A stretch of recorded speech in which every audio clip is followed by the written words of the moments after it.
محترم ناظرین کرام، کچھ روز پہلے ہمارے آن لائن سوال و جواب کی نشست میں ایک سوال آیا تھا کہ کسی نے دعویٰ کیا ہے کہ رسول اللہ صلی اللہ علیہ وسلم کی رفع دین نہ کرنے والی، رکوع جاتے وقت اور رکوع سے سر اٹھاتے وقت رفع دین نہ کرنے والی 814 احادیث حدیث کے ذخیرے میں موجود ہیں۔ تو میں نے اس کے جواب میں یہ کہا تھا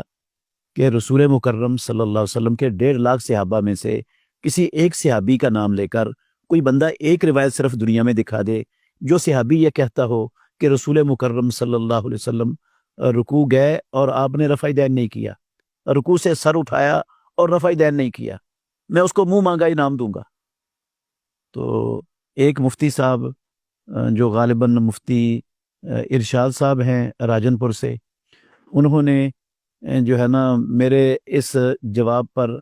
3 احادیث پیش کی ہیں۔ تو میں الحمدللہ جو احادیث انہوں نے پیش کی ہیں ان کی حقیقت آپ کے سامنے کھول دیتا ہوں۔ یہ مفتی صاحب نے،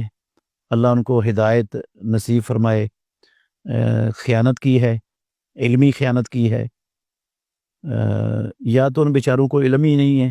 اور اگر علم ہے تو پھر انہوں نے خیانت کی ہے اور عوام الناس کو دھوکہ دینے کی کوشش کی ہے۔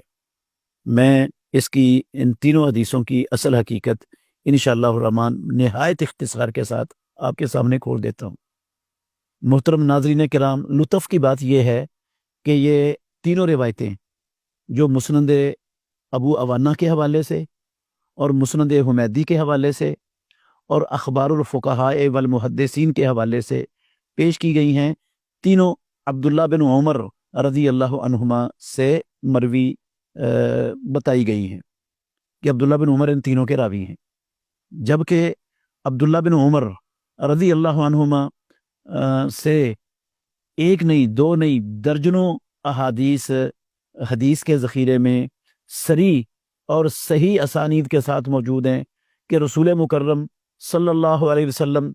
جب نماز شروع کرتے تو رفع الیدین کرتے، جب رکوع جاتے تو رفع الیدین کرتے، جب رکوع سے سر اٹھاتے تو رفع الیدین کرتے۔ یہ درجنوں احادیث صحیح سندوں کے ساتھ عبداللہ بن عمر رضی اللہ عنہما سے موجود ہیں۔ محترم ناظرین کرام، ہر شخص وہ یہ سمجھ سکتا ہے کہ جب عبداللہ بن عمر رضی اللہ عنہما سے رفع الیدین کرنے والی صریح اور صحیح احادیث درجنوں کی تعداد میں حدیث کے ذخیرے میں موجود ہے، تو یہ ممکن نہیں ہے کہ عبداللہ بن عمر رضی اللہ عنہما سے کوئی ترک رفع الیدین کی روایت بھی حدیث کے ذخیرے میں موجود ہو۔ یہ تو نہیں ہو سکتا کہ صحیح حدیث بھی موجود ہوں اور رفع دین کرنے والی بھی موجود ہوں عبداللہ بن عمر سے، اور رفع دین نہ کرنے والی بھی عبداللہ بن عمر بیان کرتے ہوں۔ یہ تو سوال ہی پیدا نہیں ہوتا۔ اس سے یہ بات سمجھنا ہر شخص کے لیے آسان ہے کہ یہ عبداللہ بن عمر رضی اللہ عنہ کے نام جو ہے نا وہ جھوٹ بولا گیا ہے اور غلط منسوب کیا گیا ہے عبداللہ بن عمر رضی اللہ عنہما کے نام سے، اور یہ عبداللہ بن عمر رضی اللہ عنہ پر بہتان باندھا گیا ہے کہ انہوں نے یہ کیا ہے۔ میں انشاءاللہ الرحمن اس کا ذمہ دار ہوں اور ایک ایک چیز کی اختصار کے ساتھ وضاحت کروں گا۔